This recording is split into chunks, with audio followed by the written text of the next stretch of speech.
ahụtụbeghị m onye Igbo gara ịgba afa ka ọ jụọ ihe mere ihe jiri agaziri ya. O doro m anya dịka onye Igbo la omenala Igbo bụ ihe dịrị onye Igbo inyere ya aka ka o bitelie ndụ n'ala Igbo dịka mmadụ. Isiokwu m n'ụbọchị nke taa bụ a na-adọcha ala dọwa ute. Ị bụrụ onye Igbo, achọrọ m ka ị mara na ihe omenala Igbo ga-emere m dịka mmadụ n'aka na-achị obodo m si bịa mbụ dibịa Alex Chioma Oti, ọ ga-emeliri m ya. Ihe omenala Igbo, ihe uru ọ ga-abara m dịka onye Igbo, onye ọ mara n'aka. Biko were ntị onye Igbo na obi onye Igbo.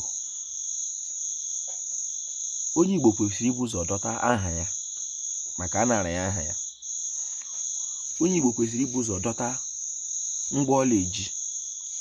Otu onye Igbo si eji mgba, o mere anyị ihere, anyị ahapụ ya.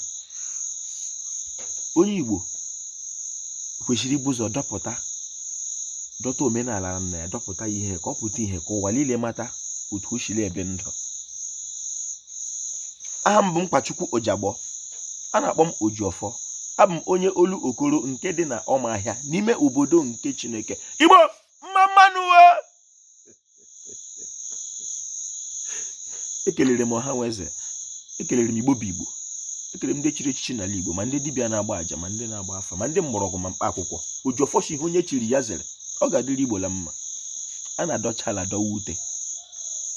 Ndị Igbo kwesịrị, ịbụrụ onye Igbo kwesịrị idoga anya na anyị adọtabeghị ala anyị. Ka anyị ma ga-achọwa ute ma ọ chọwa oche idote n'ala na-awụghị nke anyị, onweghị isi. Eziokwu bụ ilu, ọ ga-adịrị Igbo la mma. Ojiọfọ kelere Igbo. Igbo